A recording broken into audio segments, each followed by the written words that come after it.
اسرائیل کا ایک نوجوان تھا جس کا نام کفل تھا. اس کا ہر روز کا جو گناہ تھا، ہر روز اس نے ایک نئی لڑکی اور شراب، اس کا یہ اس کا گناہ تھا ہر روز کا. ایک دن وہ گیا بازار کے اندر اور ایک عورت کو لے کر آیا 60 دینار کی. 60 دینار آج ہمارے پاکستان کے اندر تقریباً 12 لاکھ کا ہوتا ہے.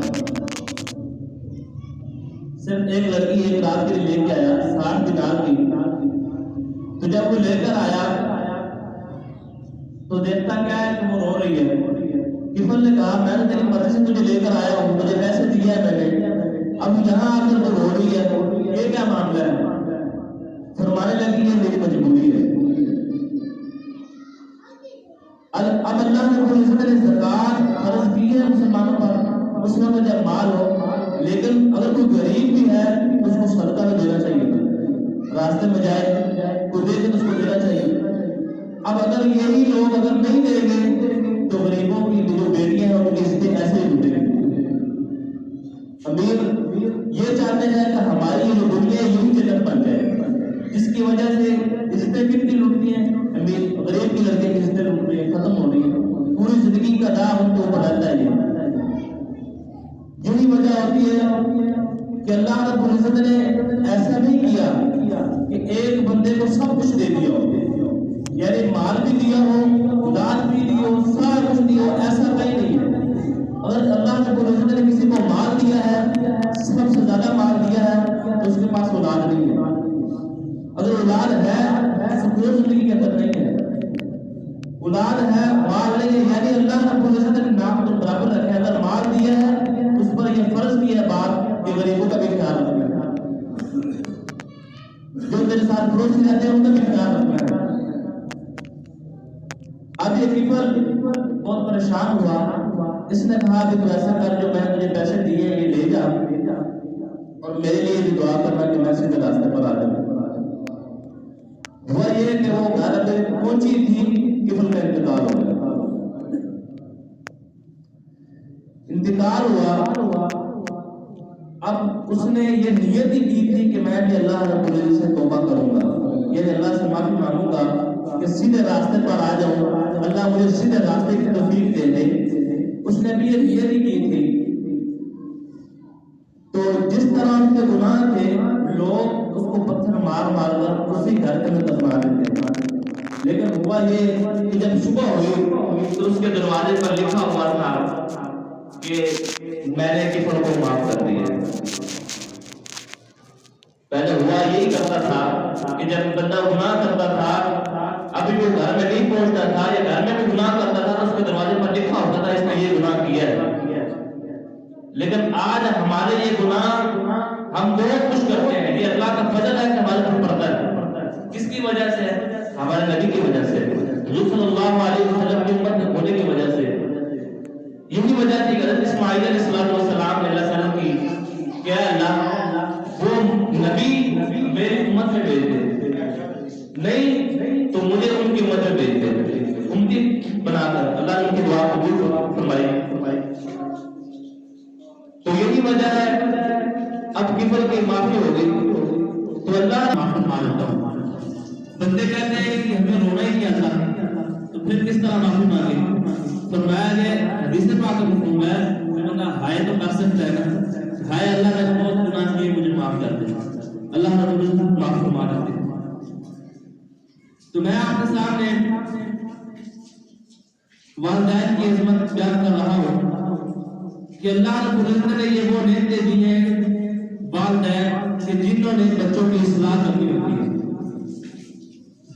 اگر آج ہم والدین کی نافرمانی کریں گے تو ایسے ہی جیسے کہ ہم کمیٹی ڈال رہے ہیں، کل کو یہ ہمیں اٹھانی ہے، جیسی کرو گے ویسی ہونی ہے. وَقَضَىٰ رَبُّكَ أَلَّا تَعْبُدُوا إِلَّا إِيَّاهُ وَبِالْوَالِدَيْنِ إِحْسَانًا إِمَّا يَبْلُغَنَّ عِندَكَ الْكِبَرَ. قرآن مجید کے اندر اللہ رب العزت فرماتے ہیں کہ اگر تمہارے والدین میں سے ایک یا دونوں بڑھاپے کو پہنچ جائے، احدهما او كلاهما فلا تقل لهما، تو ان سے اف بھی نہ کرنا، یعنی اگر وہ جو بات کہیں اس پر عمل کرنا. اب والدین کے اوپر بھی بہت سارے چیزیں لازم ہے. ایک انسان کے پاس جو کچھ مرضی ہو سارا یاد سارا دن مسلے پر بیٹھا رہے. والدین اگر جو دعا کر رہی ہے وہ اس کی طرف سے نہیں ہوگی. امام بخاری رحمۃ اللہ علیہ کے بارے میں آتا ہے کہ ان کی والدہ اولاد نہیں تھی تو اللہ رب العزت سے دعا کرتی رہی کہ اے اللہ مجھے ایسا بیٹا دے, ایک بیٹا عطا کر دے جس کو میں عالم بناؤں گی اور لوگوں کا سہارا بناؤں گی. تو اللہ رب العزت نے ان کو بیٹا دیا. بیٹا دینے کے بعد جب وہ چلنے کے لائق ہوئے تو دیکھتی کیا ہے کہ ان کو چل نہیں رہے اسی طرف, کبھی کسی چیز کے ساتھ لگ رہے ہیں کبھی کسی چیز کے ساتھ. تو معلوم ہوا کہ ان کی تو آنکھیں نہیں ہیں, شروع سے آنکھیں نہیں ہیں. پھر رونا شروع کر دیا, مسئلہ بچھا لیا تو روتی روتی ہو گئی آنکھ لگی ان کی. خواب کے اندر حضرت ابراہیم خلیل اللہ آئے اور ان کو خوشخبری دی کہ اللہ رب العزت نے آپ کے بیٹے کو آنکھیں دے دی ہے. یعنی یہ ہے والدہ کی دعا کا اثر. تو وہی امام بخاری رحمۃ اللہ علیہ جن کو 6 لاکھ حدیثیں زبانی یاد تھی, شروع میں تو ان کی آنکھیں نہیں تھی. اللہ رب العزت نے ایسے ان کو ذہانت دی کہ 6 لاکھ حدیثیں ان کو زبانی یاد تھی.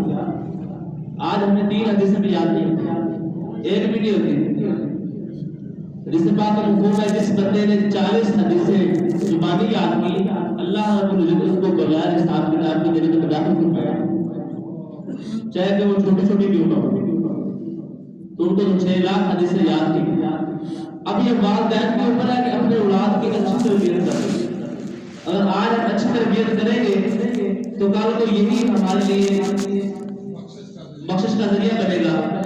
آج ہمارا اگر والدہ یا والدین یا رشتہ دار ہوتا ہے ہم کیا کرتے ہیں کہ مولوی صاحب کو لے کر آتے ہیں کچھ صورتیں پڑھ دیں گے, لیکن فرمایا گیا کہ اس کا بیٹا اس کا اپنا بیٹا سورۃ اخلاص پڑھے اور جو دوسرا مولوی بلوایا گیا ہے پورا قرآن جیت پڑھے, اس کی سورۃ اخلاص زیادہ سے پہنچے گی. اس کو صرف اخلاص اس کا اتنا ایک دفعہ پڑھ دے گا. مولوی صاحب تو آئیں گے وہ پڑھیں گے لیکن اس کے دل کے اندر درد ہوگا کہ میں والدین کو بھیج رہا ہوں. اس طرح کے اپنے اولاد کی تربیت کرنا ہے. لیکن آج ہمارے دنیا کے اندر یہ ہے کہ باپ اپنی بیٹی کا نکاح نہیں پڑھا سکتا اور بیٹا اپنے باپ کا نکاح نہیں پڑھا سکتا. اور باتیں کن کو ہوتی ہیں؟ مولویوں کو. اب اگر ہم یہ کہتے ہیں کہ اپنے بیٹے کو حافظ قرآن بنائیں تو کہتے ہیں یہ کھائے گا کہاں سے, مولوی کھائے گا کہاں سے. بعد میں مشہور یہ ہوتا ہے کہ مولوی کھاتے بول رہے ہیں. اب حافظ بنا دیا, قاری بن گیا, اللہ نے پولیس میں اچھا اسے دے دیا. شروع میں ذہن یہ ہوتا ہے کہ کھائے گا کہاں سے, لیکن جب بن جاتا ہے تو پھر لوگ کہتے ہیں مولوی کھاتے بڑا. تو یہی چیز ہے کہ اللہ رب العزت نے والدین دیے ہیں اور ان کے اوپر لازم ہے کہ بچوں کی اچھی تربیت کرنا. یہ آج اگر آپ چھوڑ کر ان کو جائیں گے اس طرح چھوڑے کل آپ کو یہ سورۃ فاتحہ پڑھنے والے ہیں. معاملہ اس طرح کا ہے کہ ہم اپنے باپ کا اندازہ پڑھ رہے ہوتے ہیں لیکن ہمیں دعا نہیں آتی کہ دعا ہمیں کون سی پڑھنی ہے. پھر اس کے اندر بھی 4 تکبیریں ہیں. ہمارے ذہن کے اندر یہ بھی نہیں ہوتا کہ یہاں ہم نے ہاتھ بھی اٹھانے ہیں کہ نہیں اٹھانے. تو اس طرح اپنی اولاد کی اچھی تربیت کرنا, اچھی ان کو اخلاقات سکھانا, اچھی باتیں ان کو سکھانا, یہی ہمارے کل کو کام آئے گی, یہی ہمارا اصل ذریعہ ہے. تو یہاں الحمدللہ اس مسجد کے اندر اب آپ ہی بچے آتے ہیں, اور موبائل سے کسی نے نہیں آنا. 40 بچے تقریباً پڑھ رہے ہیں, صرف جو مولد کے بعد آتے ہیں جن کی 2 کلاسیں الحمدللہ یہاں کی ہیں. تو اس کے علاوہ جو فجر ٹائم بچے آتے ہیں 20-15 بچے وہ ہیں فجر ٹائم میں بچے آتے ہیں.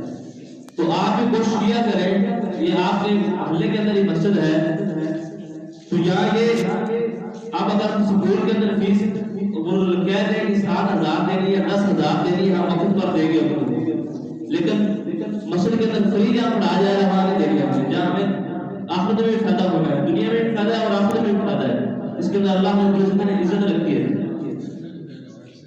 تو یہاں قرآن مجید کی تعلیم جو ہے بہت ضروری ہے، وہ بھی تعلیم ہے، وہ بھی علم ہے، یہ بھی علم ہے، تو قرآن مجید اس کے ساتھ بہت ضروری ہے۔